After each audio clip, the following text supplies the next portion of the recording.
Hello, Voices of Wrestling listener. Dave Ryan here. Have you ever wondered to yourself how many hidden gems are hidden away inside the last years of World Championship Wrestling? Have you ever asked yourself how many tenuous gags can be made about the name Mike Enos? And have you ever thought about what it sounds like for two Irishmen to interpret a very chaotic company through its B show? The answers to all this and more are just a click away. Check out Days of Thunder every second Thursday on the Voices of Wrestling podcast network.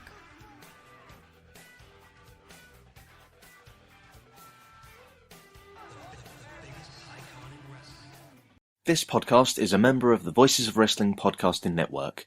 Visit voicesofwrestling.com to hear the rest of our great podcasts, as well as show reviews, columns, opinions, and updates across the world of wrestling.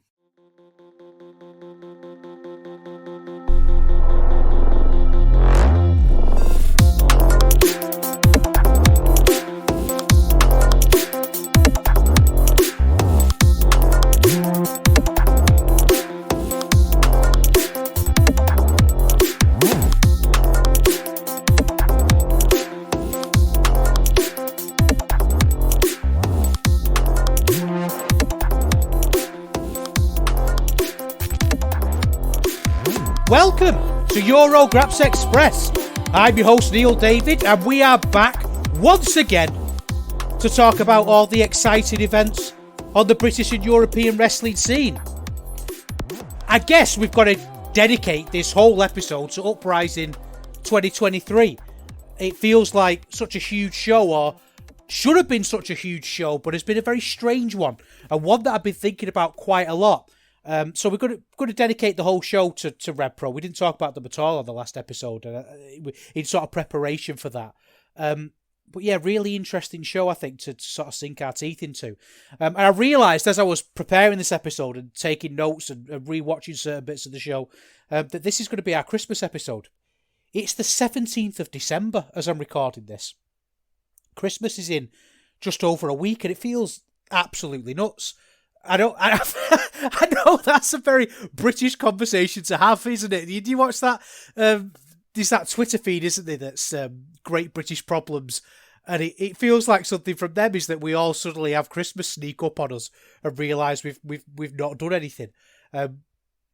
Long time listeners will know, well, won't know, but will probably have worked out that I hate Christmas. I think it stinks. I can't be doing with it.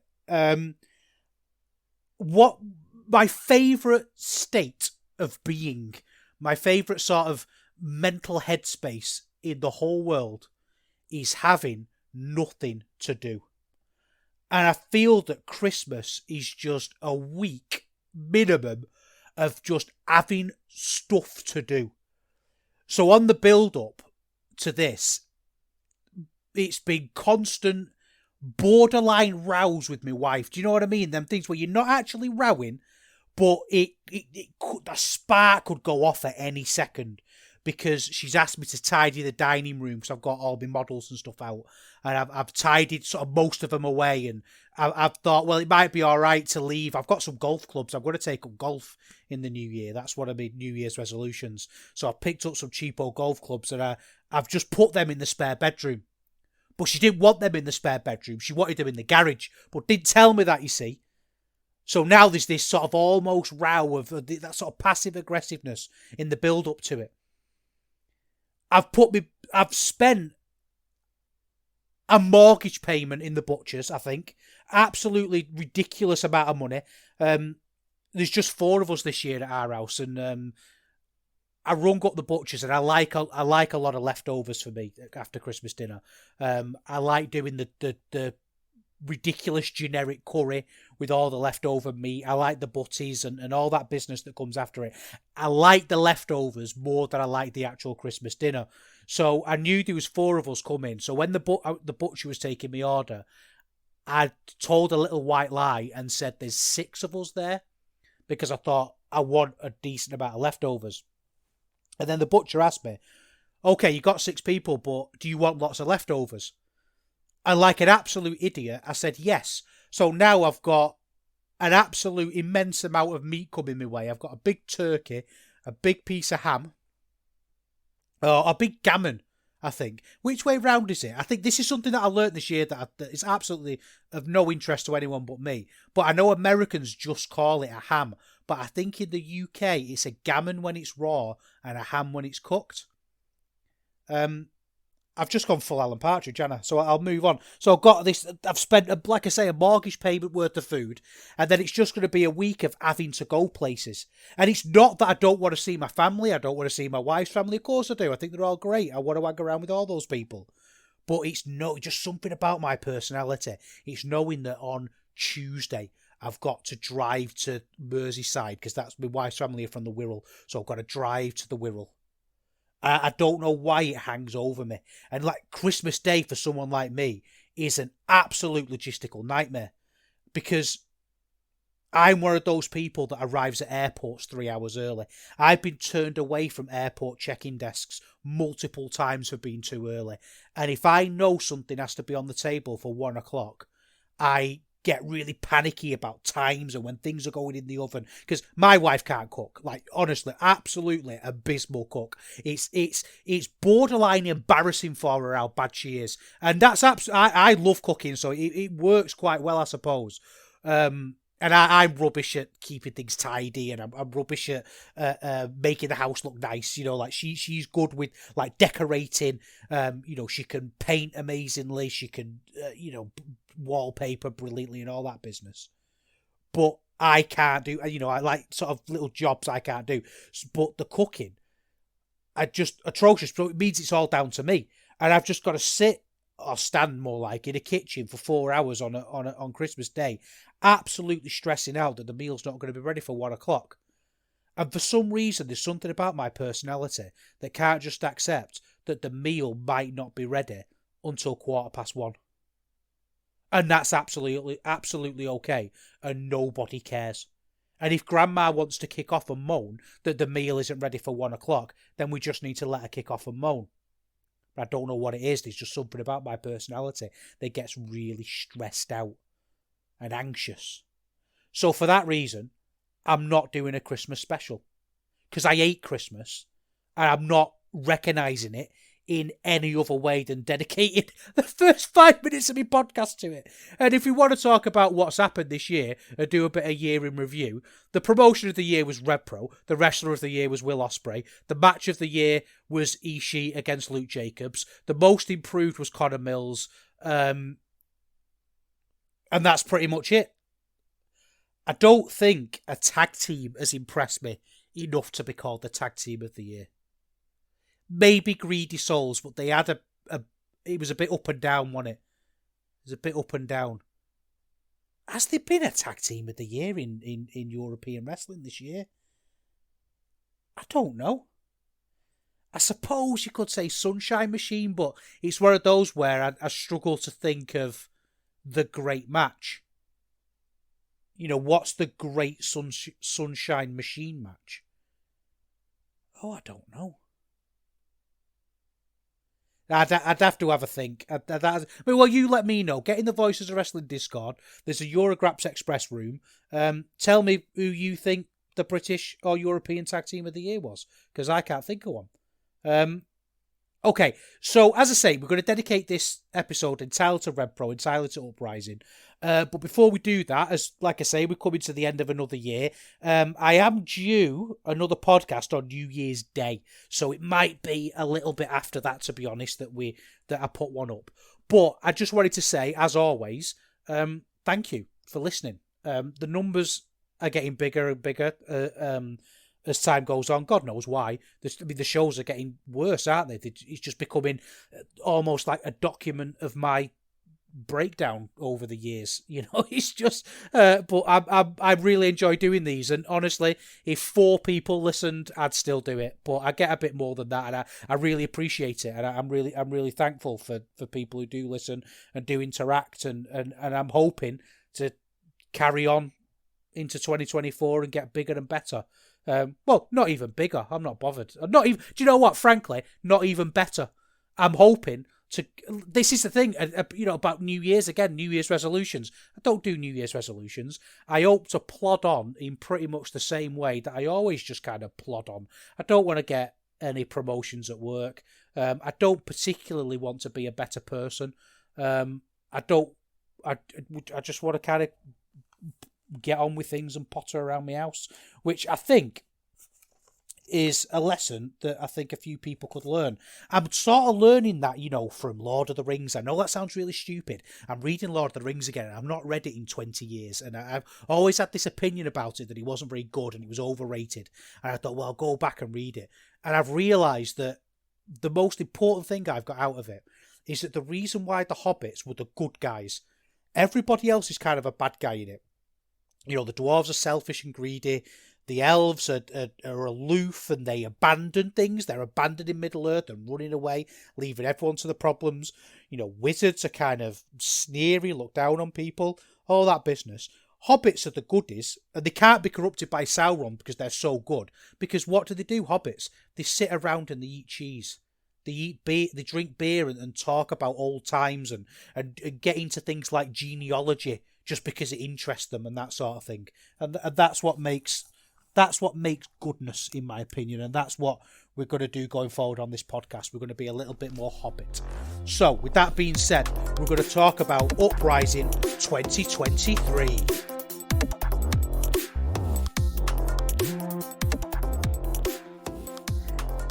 I think when we're talking about this show, we've got to look at it from sort of two angles, I think.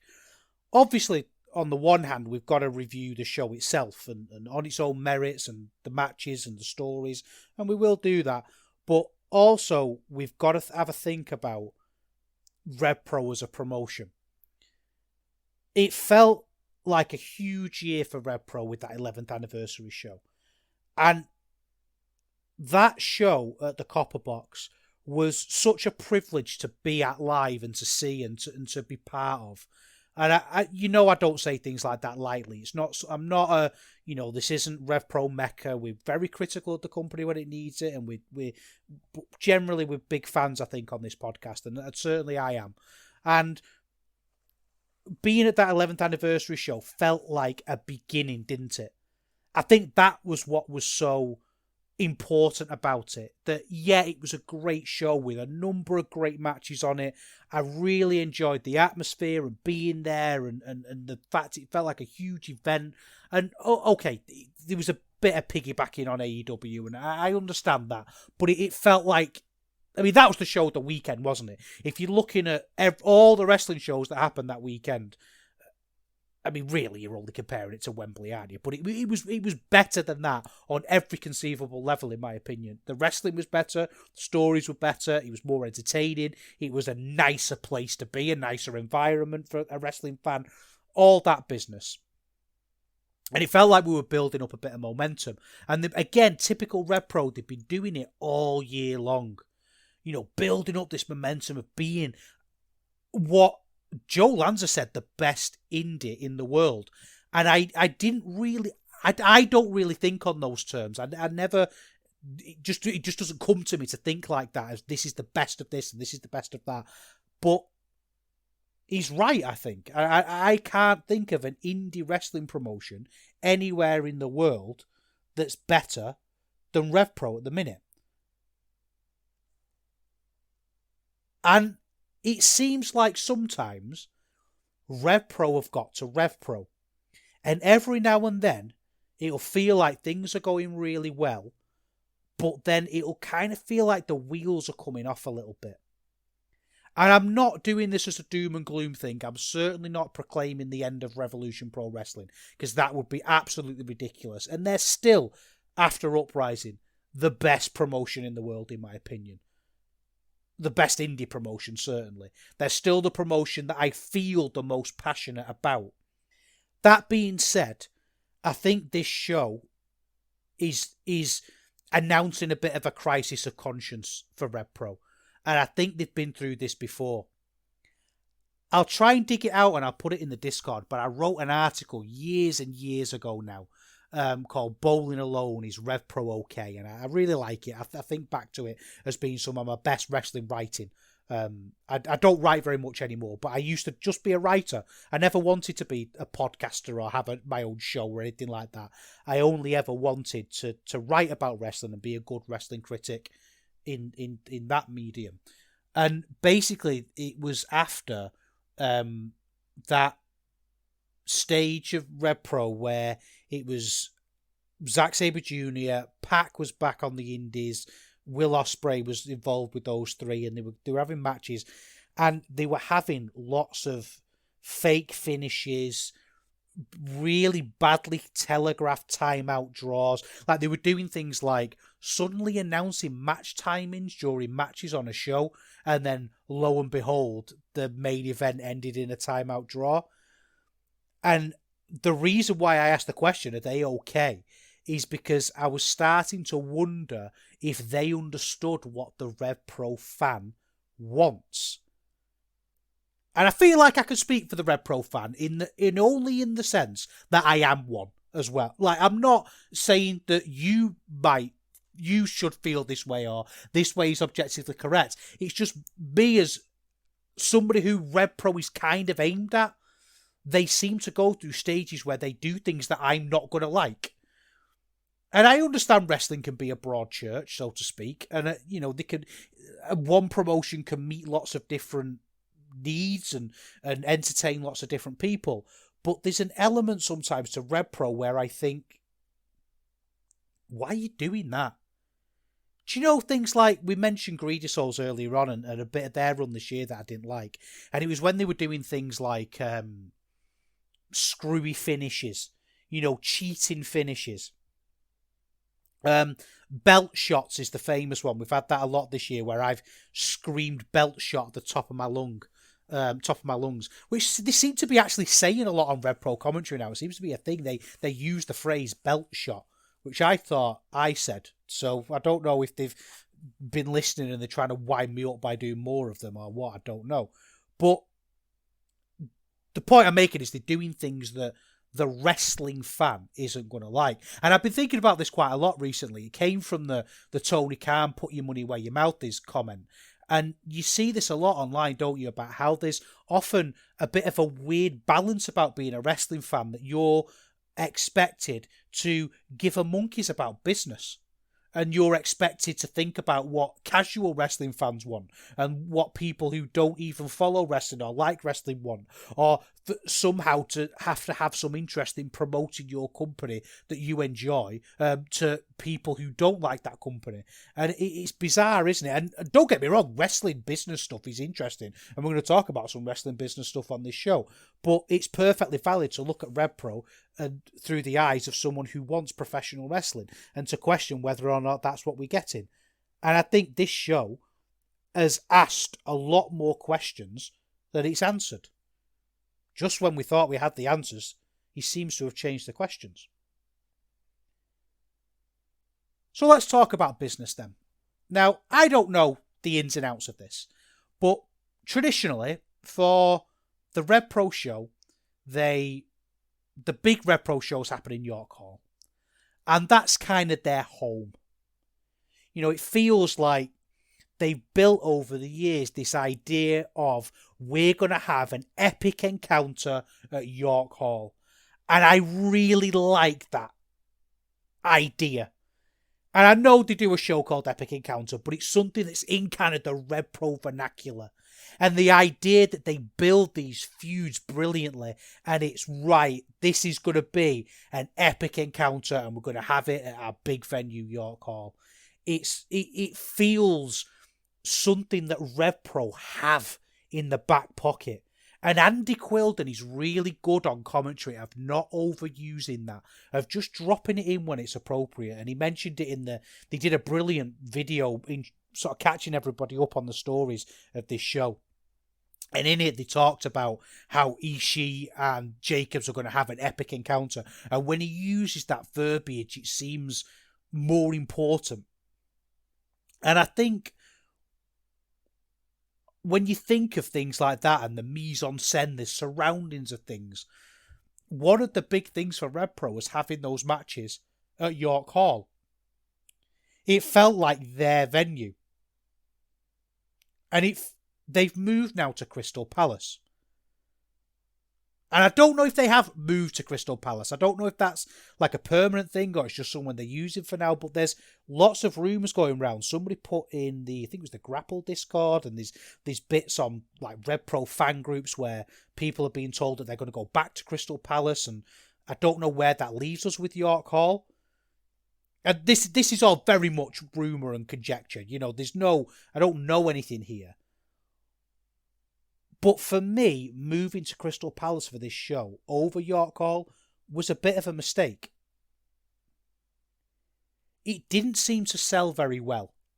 We don't have any exact numbers. We're just looking at what people have said who were there, asking around people who went to the show, looking at the ticket sales map, an hour or so before it started. It seems like they've done maybe 500, 600 tickets. And they do more than that in York Hall. From a business point of view, this show didn't do well. And it affected the perception of the show. Because undoubtedly, it's a good house. I assume it's probably not a failure in terms of RevPro's eyes, but those seats look sparse. It looked like a lot of empty seats, and it had that awful thing of people dotted around. And it was so sparse that you couldn't escape it. You know, you couldn't hide it at all. It was just empty. Now, there were times where the atmosphere was great and it didn't really affect it, but it just feels like a little bit of a stutter step for them in terms of growth, doesn't it? We've gone from thousands in Copperbox to a few hundred in Crystal Palace. Now, I don't know if moving from York Hall has affected that. I'll be honest with you. I'm kind of asking you as well. You know, what's the difference for you? It just feels like the York Hall show is where everybody goes. Has changing the venue had an impact on this? I don't know. I don't think people had an issue with York Hall as a venue. I think the issues with the security that they were using and the bar facilities. And it seems sort of weird to pick up and move unless there's a really good reason. Maybe York Hall's really expensive. Maybe Crystal Palace is dirt cheap. It could be as simple as that, couldn't it?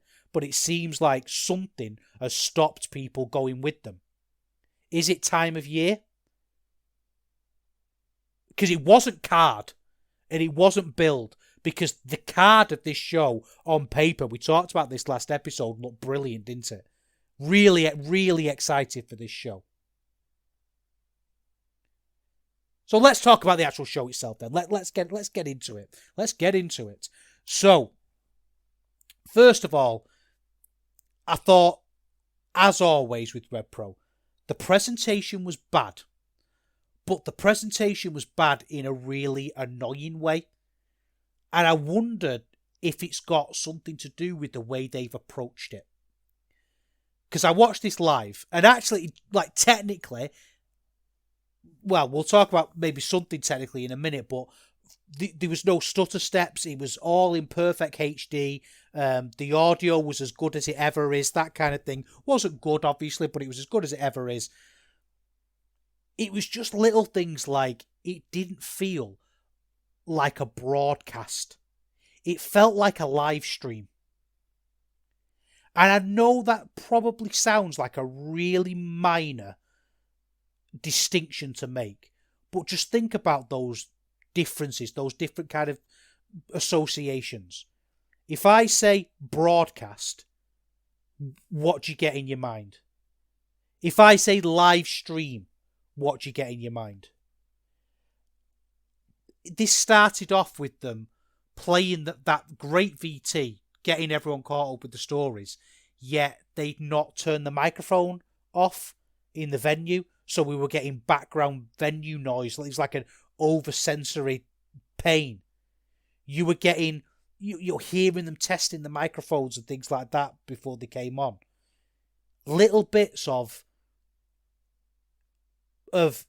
unprofessionalism from a company and a booker that seems to really pride himself on his professionalism. And the professionalism seems to impact every single minute corner of that business, apart from the way they present their shows on their live streaming. Just really, really bizarre. In terms of technical stuff, the commentary, the you almost don't hear it anymore, but the audio and the commentary itself, from a technical point of view, was dire, as it always is. And I think if you're coming off Copperbox, there were lots of people on the website, kind of, American contributors to the website, who were, I put on the website chat, the office Slack, I was like, hey, RevPro starting now if anyone's about.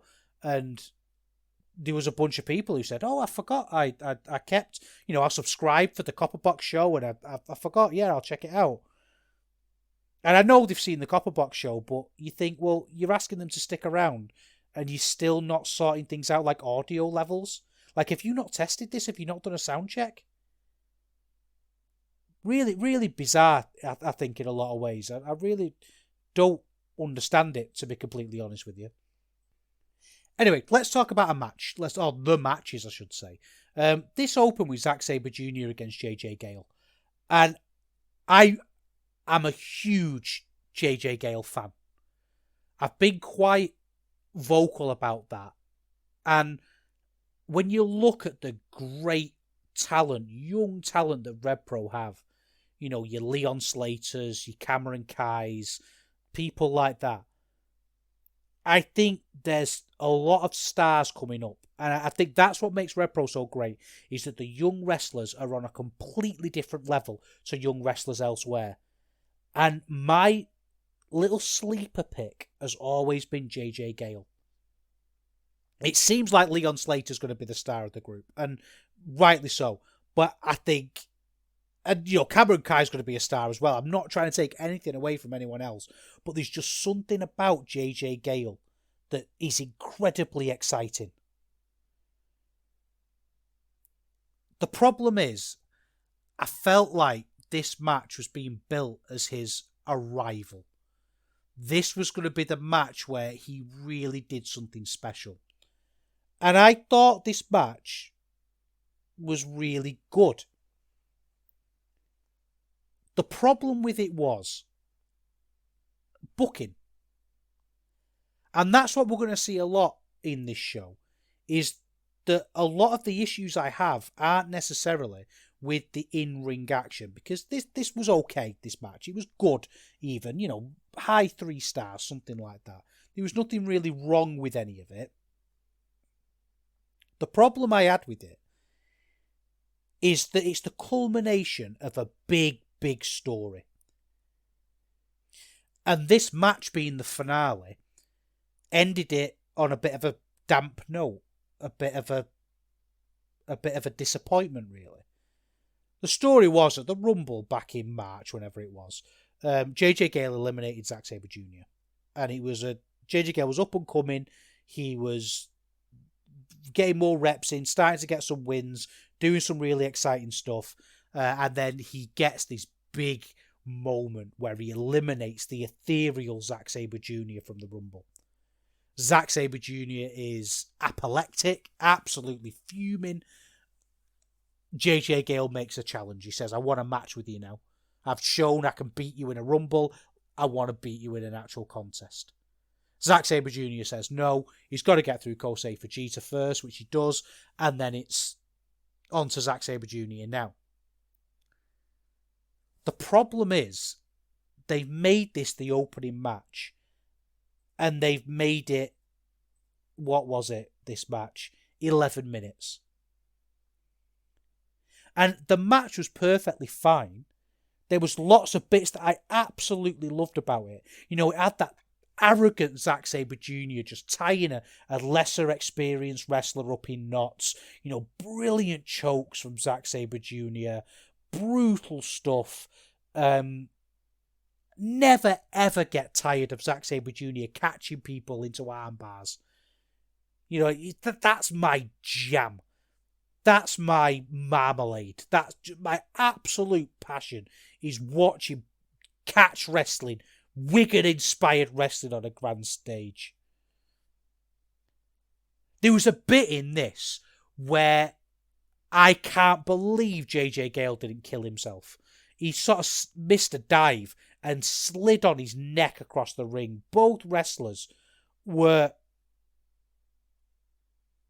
JJ Gale in particular, just working at absolute peak of their ability, which is not insignificant. The problem was it was a 12-minute match when it should have been a semi-main event. And I know that might seem silly, but I really feel like there was a missed opportunity to make JJ Gale. And JJ Gale's not going to win this match. It would have been nice if he could have done, but Zack Sabre Jr. is a champion with New Japan. He's just not going to lose, is he, to JJ Gale, unless they want to do something with the title later on, which I guess is out of their control. Perfectly acceptable for JJ Gale to lose and have this as his big coming out party, but they just didn't seem to want to present it like that. They seem to have wanted to do this story as JJ Gale just kind of having a feud for the year to keep him busy. That's what the ending is here. I don't think JJ Gale, in the end, has got anything from this feud with Zack Sabre Jr. if you were just going to do the match like this, because it was back and forth, and there was some, moments in this. I just a really bizarre way to do it, and I get wanting to put it on the big show. I get wanting to put it on the what you would call the pay-per-view traditionally, but would this not have been better main eventing Alive at London and giving them the time and the status that comes with that? I just don't think they've invested in this match in the way it needed to tell that story. And maybe this is me. Maybe this is my fault here, almost, because I'm so invested in JJ Gale as a wrestler. I'm so eager for him to do well because I think he's a special talent.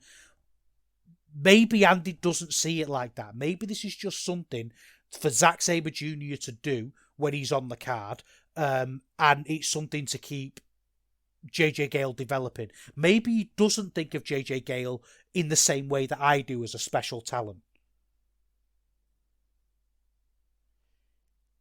Now, I don't think Andy Quilden listens to this show. I'm sure he doesn't. He might hear that and think, that's absolutely ridiculous. I think JJ Gale's the future of the company. But you've not booked him like that. He's not been booked like that on this show. This should have been way bigger.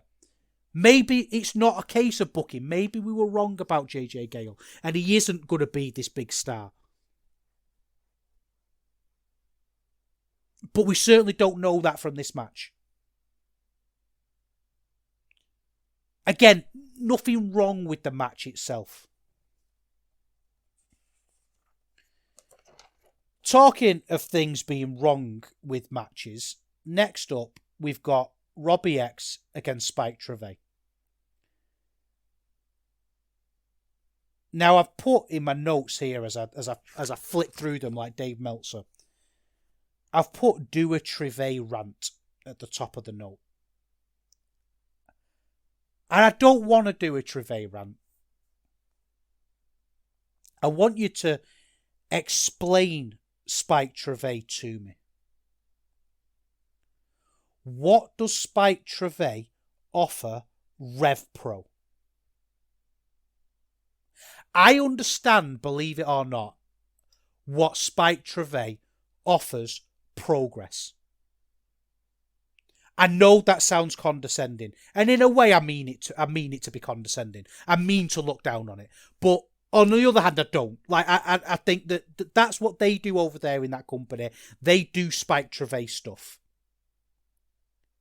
They like, they said in the commentary that what the reason why Spike Trivet has come to RevPro, if you want to look at the kayfabe version before we examine the non-kayfabe sort of side of things, is that he has a need for a legacy. And he's going to get it any way he wants, any way he can. That's progress storytelling. That's progress nonsense that they like in the electric ballroom. Progress are perfectly happy to say stuff like that, and then everyone in the electric ballroom is happy to nod along and go, yeah, he wants a legacy any way he can, he don't mind now, and accept that as a story. I didn't think that was good enough for RevPro. I thought RevPro understood wrestling stories. I thought they understood that you could have Oku and Mills tell a story about jealousy in using beats of real life. I thought they looked at people like Luke Jacobs and told those kind of stories of somebody scratching and clawing and fighting their way to the top. Neither of those stories are perfect, by the way. But they're real and grounded and interesting and believable and empathic almost. You can feel the emotions in those stories. What do you feel when I say he's got a need for a legacy? What are you on about?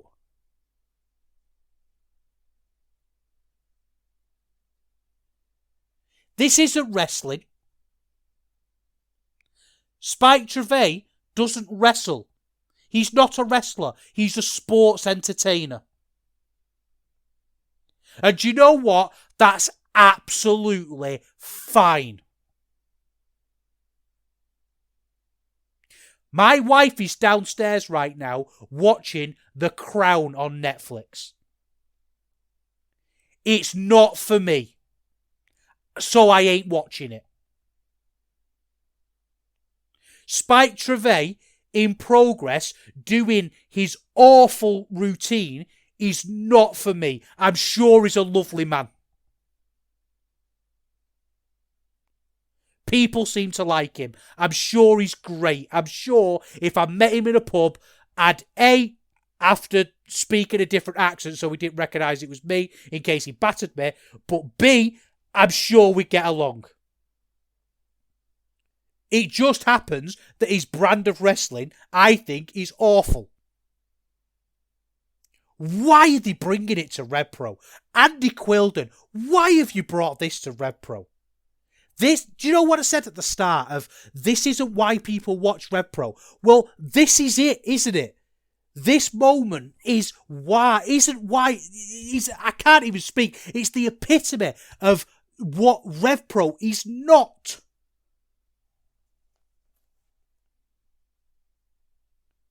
There was no attention to detail in this, down to the fact that they were both dressed exactly the same. They didn't even differentiate each other in the way that they looked. And the fact you put him against Robbie X. Robbie X is one of the strongest wrestlers in the country. You could put him against absolutely anybody. Just put him in an opener. Put him in an opener against any import you like in the world and he'll blow your mind. Instead, he's been dragged down in this awful, awful story.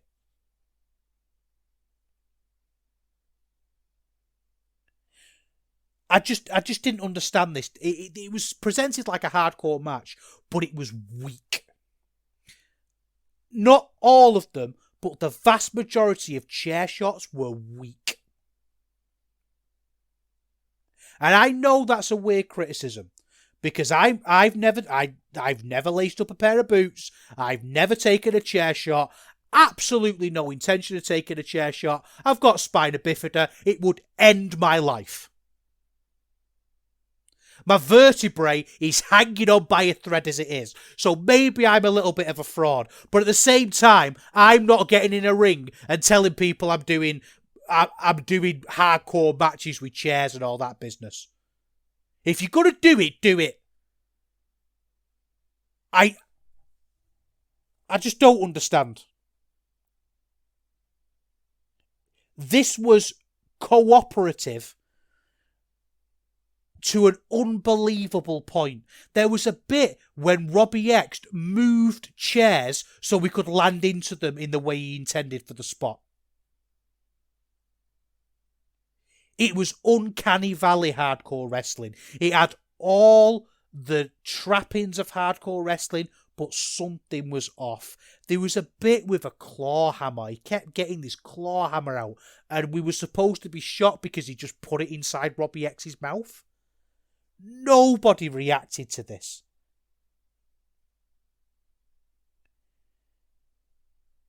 And it just felt, this match, it felt sad. That's what I felt watching it. Not sad as in upset. Like sad as in almost embarrassed for RevPro that this was happening. Embarrassed for the people who were wrestling. What the bit that sums up this match for me is they got these drawing pins out. And they put these drawing pins. They did spots into the drawing pins. You know, yes, okay. We're doing a hardcore match. Let's get the drawing pins out. But they didn't bring the facilities to clean the drawing pins up.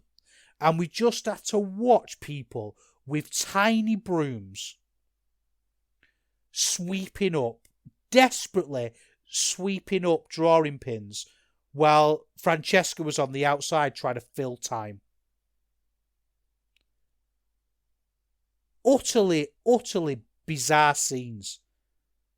I'm pretty sure David Francisco was cleaning up drawing pins with a napkin at one point. I might be wrong. It might not have been a napkin. I don't know. But it looked like it was. And it seemed to take forever. And this match killed the crowd. It was boring. Awful.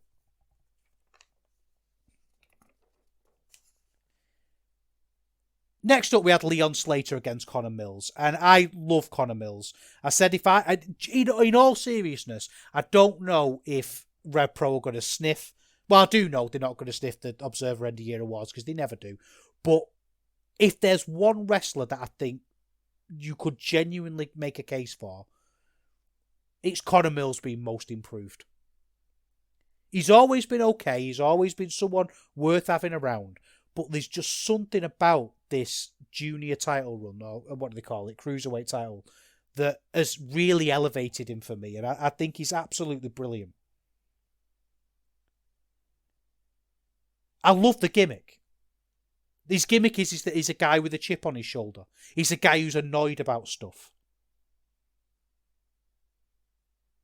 Unfortunately, this match didn't really work. It didn't really click. Little things kind of threw me off at the start.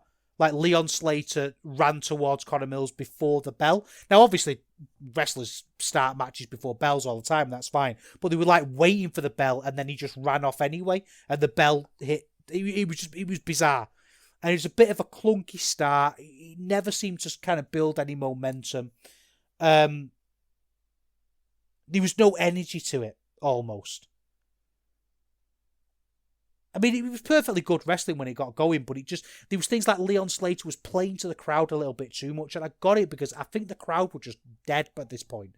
There was just something about that, the Robbie X match that just, I think, phased people out. It phased me out, and I just wasn't into it at all. And they really had a hard time getting people back into it. Do you know what I thought was awful in this? And we'll see this all the way through. The commentary here was abysmal. It was awkward. It was flat. Gio in particular, and I quite like Gio. I think he's okay. He's a decent enough commentator, but he really gave the impression that he didn't want to be there. I got the impression of, do you know how maybe when you go out with another couple or your family come round or something, and you just know, you just pick up that they've had a row? And that's what it felt like on commentary. There was no back and forth between Andy and Gio. It felt like Gio was just saying things. Like at one point he says, "Advantage Mills." And it felt weird. It felt like soundboard commentary. There was no thought behind it. There was no passion behind any of it. And that's hugely important. So maybe if you were there live, you didn't quite get that. But it's like if you're watching something and you sat next to someone who's just whinging, it's going to take away your enjoyment of it. And obviously it wasn't whinging, but there wasn't energy there from the commentary, which I just didn't like at all. The crowd weren't bothered either. And when Leon Slater won, the crowd chanted TNA. So there you go. I guess the Cruiserweight belt is off to TNA, which is no bad thing. It's just a bit of a shame, really, that we didn't get the big win, the big feeling win. Because this is, again, the big loss for Mills. There was a bit in this when Mills did a low blow, or attempted to do a low blow, right in front of the referee. Lazy. Just lazy bits in it. Next up, we had the final of the Great British Tag League. And this was another moment where I wondered how this show serves the RevPro audience. So it was Greedy Souls against Anthony Ogogo and RKJ. RKJ didn't make the last show because his wife gave birth to a baby. So congratulations to Ricky Knight Jr. But they're back together. It's Ogogo and RKJ against Greedy Souls. And I went into this feeling quite hopeful because I hope Greedy Souls would kind of get another go at being champions, because it felt like their reign only really clicked towards the end, when they just became badass heels. Like, they felt very territory kind of heel tag team, didn't they? And I thought that was great. The problem was it was marred at the start by kind of cheating and shenanigan wrestling, which wasn't very good. And a Go-Go RKJ is a fine team. I don't think it's particularly, exciting or anything like that. It's not. I'm not going to see Anthony Ogogo's name and really feel very much, but he's certainly functional. Talking of commentary, I need to go back and make a note of exactly what was said, but there's a really weird line said that about the water of the womb or something. I'd sort of half heard it and kind of sat and went, what? Like, I put it on my Twitter if you want to go on my Twitter and see, which is really bizarre. In terms of a match, this wasn't great. Like, it was a bit flat. It was a bit boring. It was things like doing the strength suplex spot, when they hold them up and see how long they can hold them up for, and the crowd kind of counts along. But doing that too early, when you should have been engaging me in the match rather than just sort of doing a show-offy spot. There was bits about we're being told that there was blood and there was no blood. It was just very slow at parts, lazy covers. Really didn't enjoy it. Just, like I say, just a bit of a flat match. There was things like the non-legal man being pinned and the referee counting it and there being a kick out.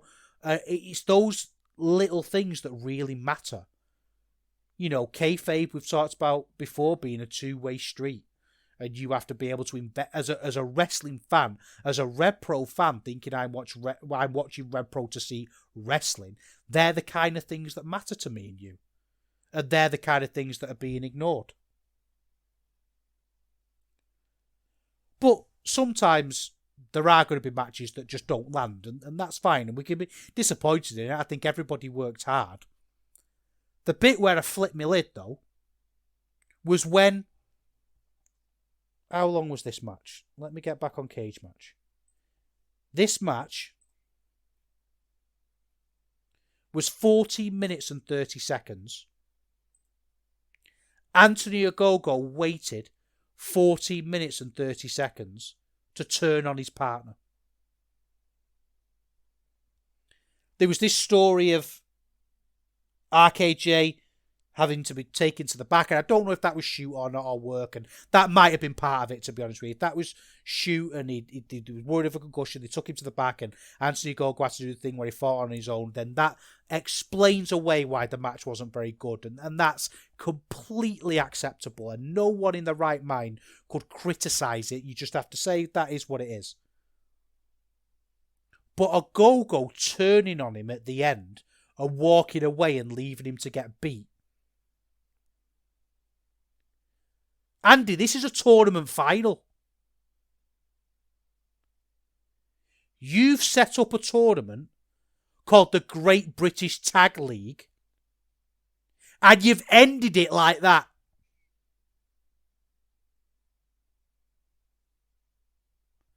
This is supposed to be wrestling. This isn't supposed to be sports entertainment. This is supposed to be wrestling.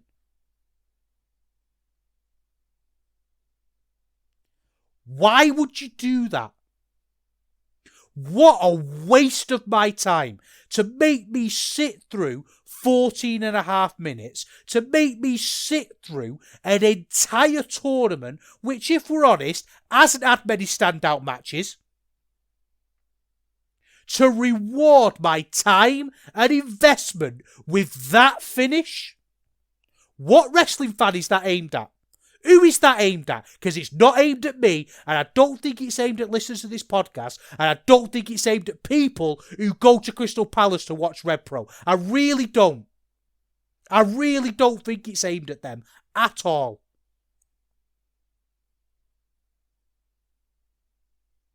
What a load of rubbish. What an absolute load of rubbish. And I can feel myself just wanting to articulate it better than that, but how can I sum it up? What a load of rubbish. Why do they do this, RevPro? They just have brilliant setups, brilliant matches all year round. And then every quarter, it seems, we've got to go through this screwy garbage. It's a tournament final.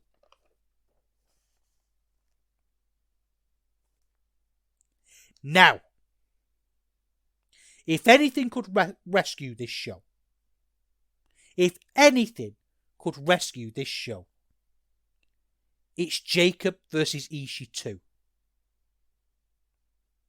Now, it didn't rescue the show, spoiler alert, but it was bloody good.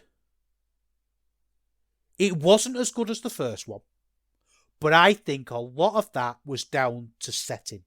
I think it was a crowd who struggled to get into what was presented to them up to this point. And I do not blame them, by the way. I wasn't into it. I think there's that as well, that element of it, that I was just a little bit bored and a little bit disappointed in how the show was turning out. The fact that the commentary didn't seem particularly bothered about being there. But it's Jacobs versus Ishii. And Jacobs came down to the ring like he was ready for a fight. Ishii had that classic Ishii. Came down to the ring like he was absolutely broken, yet was ready to fight. And it was so good. He just went straight to fighting. Straight to it. Straight to punching. And both wrestlers could just sell a story with their eyes, with their expressions, with their punches and their slaps. And I just absolutely loved it. Absolutely loved it. Jacobs moves so well now. He's so fluid. He's put all the pieces together to become the whole package. He's a world-class wrestler now. I mean, there was a bit where Ishii landed on his head in this. Absolutely brutal. You know, just that kind of sickening violence that the worst death match in the world can't meet. There was a moment in this that I just can't even describe on any kind of emotional level. It's almost beyond that. But Ishii no-selling a superplex. That's the kind of thing I want in my wrestling. kicking out at one. Just perfect. Just really great wrestling. And I saw a little bit of grumbling online from a few different corners that Ishii won. And that Jacob should have won and got the big rub and all that business. And in a way, I don't think it's a crazy opinion. I can kind of respect where that comes from. I don't agree, though. I think it's really cool when wrestlers have that opponent that they can't beat. I really like that. A recent example was the Finlay Jay White thing, wasn't it? I mean, obviously Finlay's gone way off the rails now. God knows what's happened to him.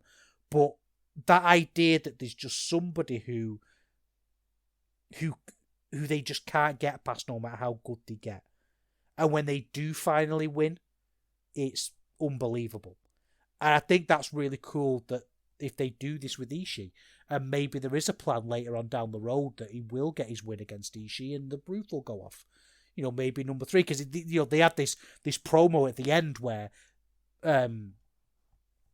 Jacobs was like, "I will beat you, Ishii. I will beat you," and I love that promo.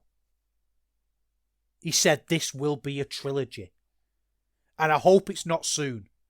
I hope it's like in 3 years from now, when Jacobs has gone on to achieve whatever he's gone on to achieve, and then Ishii comes back and does the JOB.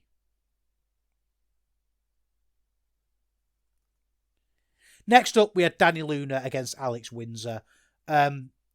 This is the match that I've been begging for a long time, and I'm kind of worried that they just missed the boat with it.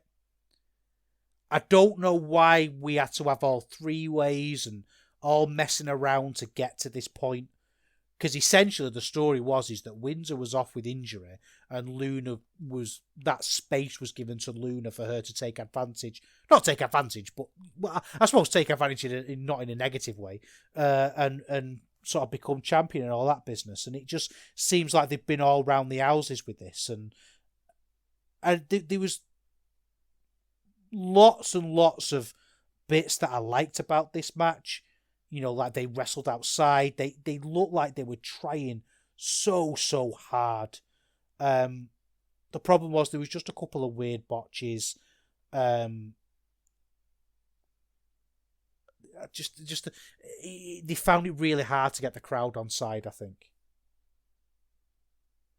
There was a belt shot in this match. And this seems to be when RevPro aren't doing very well creatively. This seems to be their little signature, is that there'll be belt shots.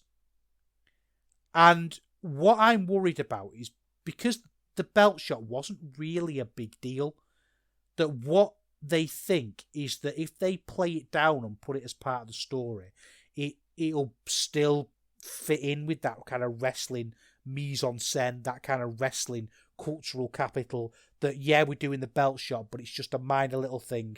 But it's things like the referee just seemed to have his back to them for ages while they did it.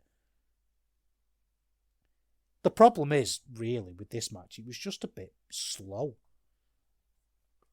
Just didn't have any pace.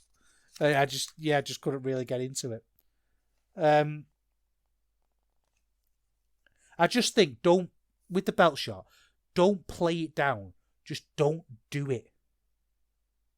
Don't do a minor belt shot. Just don't do it.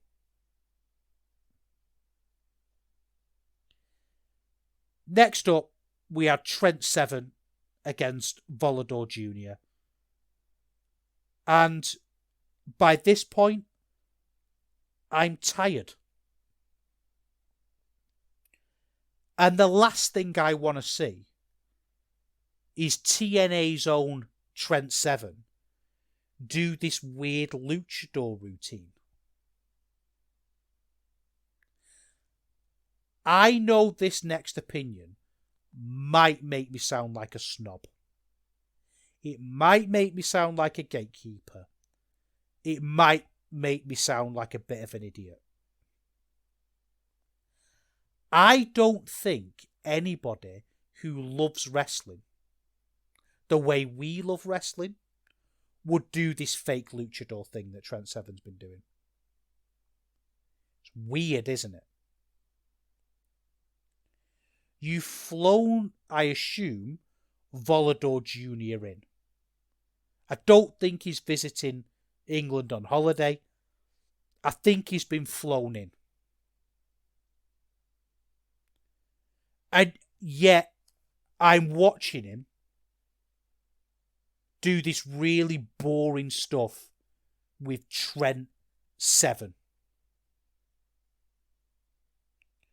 He barely took a bump. It was slow. Volador Jr. was flipping around a bit, but to silence. There was a bit where Volador Jr. did a suplex, and he sat up and the camera looked at his face, and I think he was bored. I think Volador Jr. himself was bored.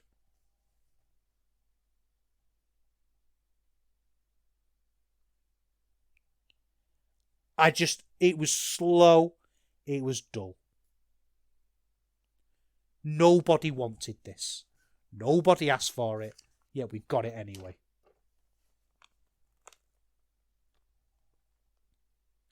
Next up, Gibson versus Oku. And do you know what? This felt like a match between two stars. Oku's act, along with Amira, is brilliant. The way they come out, the way Amira's doing these big, grandiose hand gestures. I think she's been a great kind of valet-style manager kind of character. Oku's just sells big fight like nobody else. And Gibson here came out like an absolute star. The way he stalked towards the ring was absolutely terrifying. Brilliant. Did a great promo at the start of this. And then Oku, I think, if you want to look at someone who does sports entertainment well, I think it's Oku. You know, he was beaten down for a whole big portion of this match, and he's basically going to do the fight back, and nobody can do that better than Michael Oku. One thing I did take umbrage with in this is one of the chants from the audience. And I accept, you know, you pay your money, you chant what you want and all that thing. But there was a chant that went round saying, "Feed the Scousers." And I don't know, maybe I'm being sensitive here, and you can say I'm being silly. I didn't like that. I think if you were chanting that, I think a little bit less of you. I don't think that was a cool thing to chant. I think it was a weird thing to chant. You know, maybe you're a Scouser and you're listening to this and you're thinking, Neil, grow up, it was just a joke, and I obviously completely respect and understand that. I just think it was in very poor taste and I didn't like it. And the weird thing about this match, though, is that it was really good. Like, the work was great. As I say, that, you know, Gibson was a bully. Oku sold it brilliantly. He eked out the win at the end. And then they told the story at the end of Gibson basically being like, look, I didn't respect you. I thought you were a joke champ. I've got in the ring with you like wrestlers. We've had a wrestling match, and now I understand and respect you. And then what did they do? They set up Greedy Souls against Grizzled Young Veterans, and every wrestling fan watching, every wrestling fan in the audience went, yeah, I'm into that. I want to see that match. I think that's what's incredibly frustrating about shows like this, is that actually, when they hit it, RevPro really, really hit it. And that, it's not a match of the year candidate or anything like that. It's probably 3 3/4 for me. 4 stars, probably. But it was just really competent, good wrestling by good professional wrestlers telling good professional wrestling stories. And do you know what? I'm not even going to edit that hiccup out. I'm going to use it to emphasise the fact that that's what I want and what we want. Next up, I just can't explain how excited I was for Gabe Kidd versus Will Ospreay. I can't explain how excited I was. The build to this with them just slagging each other off, the hatred that both men have been able to put in, the fact that they were filming little brawls and stuff at the merch stand, I was so into. And just really my kind of wrestling. And the match started and it was my kind of wrestling match. You know, Kidd absolutely brutalised Ospreay for lots of this. And Ospreay sold like death. You know, Kidd gigs, they're all over the venue battering each other. It just had a different energy. The punches, the hatred. They started off with what felt like a closing stretch.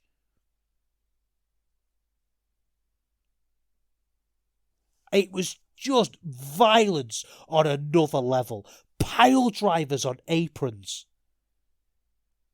Ospreay really sold as well. And he, you know, desperate hook kicks to get him back in. It was a bit weird, you know, there was like a big tiger driver at the end that Kidd kicked out of, and it was bizarre that the crowd didn't really seem to go along with it. I think Gio was particularly bad during this as well. Gio, no last name. I've written in my notes here, Gio, don't turn up if you can't be bothered. Like, genuinely, if you can't be bothered, don't turn up. Because I'm watching people headbutt each other and disrespect each other, and I want somebody who's going to be sickened by it. I think the Hidden Blade is the move of the year. The punches, the flying Hidden Blade to a kick out at one, unbelievable. And I love when Ospreay goes into that death mode. Do you remember when he did it to Curtis Chapman and he just snaps and beats his opponent into the floor with forearms? And he did that here to Kidd. And it was great the way it was sold here, because obviously Ospreay's very babyface at the minute, and they sold it like that's what he had to do to win the match. You know, he had to kill Gabe Kidd, and he did. Gabe Kidd was never going to give up. He was never going to sit down lie down with his shoulders on the mat unless you absolutely murdered him, and the ref had to stop it. Now, obviously, the news coming out of this is that Will Ospreay has signed to AEW.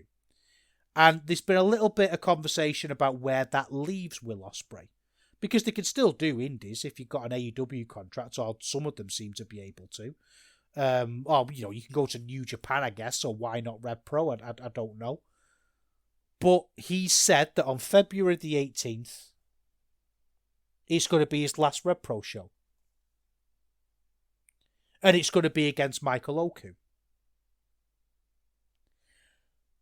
Bit of a weird one, that one. Because he can't win, can he? He can't win the belt and then leave the company. He's leaving the territory, and you know what Ospreay's like. He's going to do the JOB, isn't he? I just don't know if he should be doing that to Oku. Am I overreacting a little bit? I don't know. I feel like he should be having another match against Luke Jacobs and letting Jacobs beat him. Even if he let RKJ beat him. I don't know whether Oku benefits as much from beating Ospreay as those two would. Strange, isn't it? Very strange that that's what they're going to do. I mean, maybe Ospreay's going to win, and this is all moot. It's going to be a bit of a strange talking point for us when we come on. A bit of a continuation of these weird RevPro stories, but I don't know. I don't know if I'm excited about that match, even though it's undeniably going to be a great match. I'm just kind of thinking a little bit more forward with that story, and I don't know where that leaves us. Anyway, that was RevPro Uprising 2023. Let's wrap things up.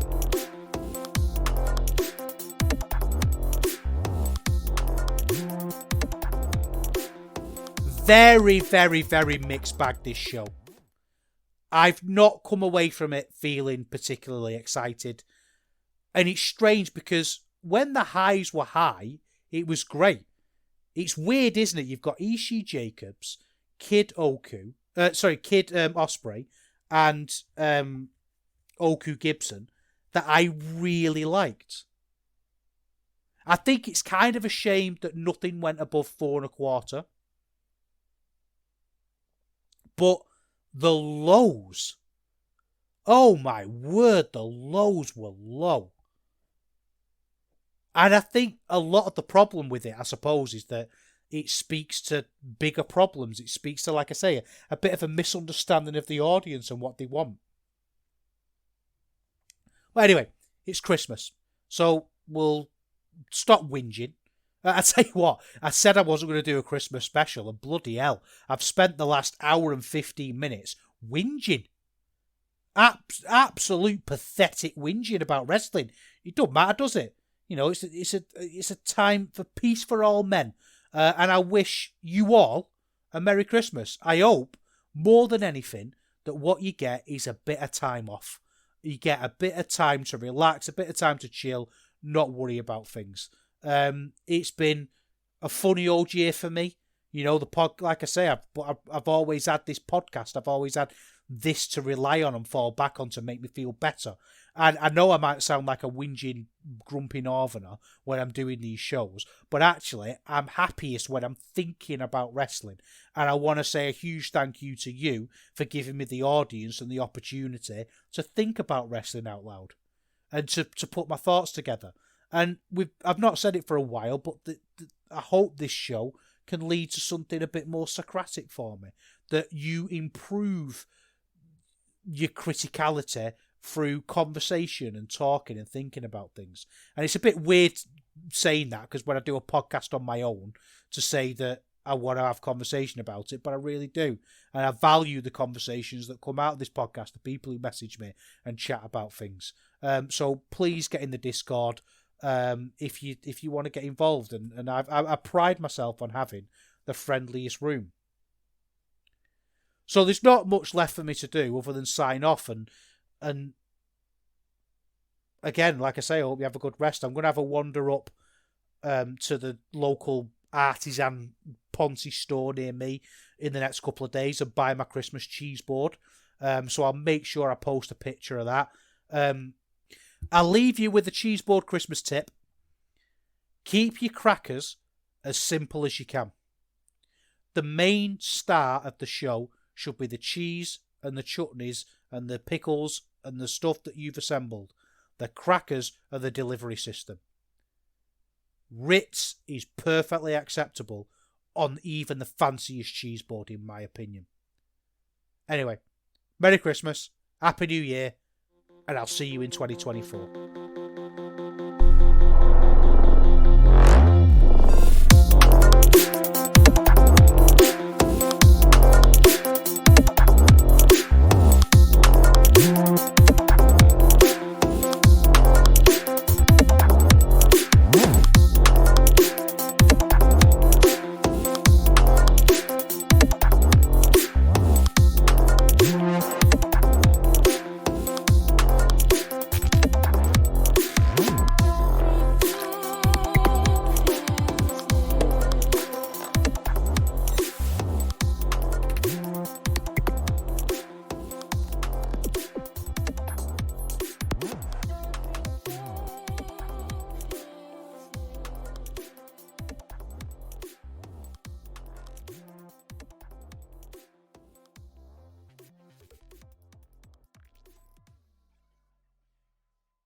Hello there, my name's Neil David and I'm the host of Eurograps Express, the podcast exclusively dedicated to the wrestling of Europe. If it's wrestling and it happens in Europe and it's good, we talk about it. Whether it's RevPro, Progress, WXW, Passion Pro, Pro Wrestling Chaos, Pro Wrestling North, we don't care, we talk about them all. If it's good and it's exciting, I want to share it with you.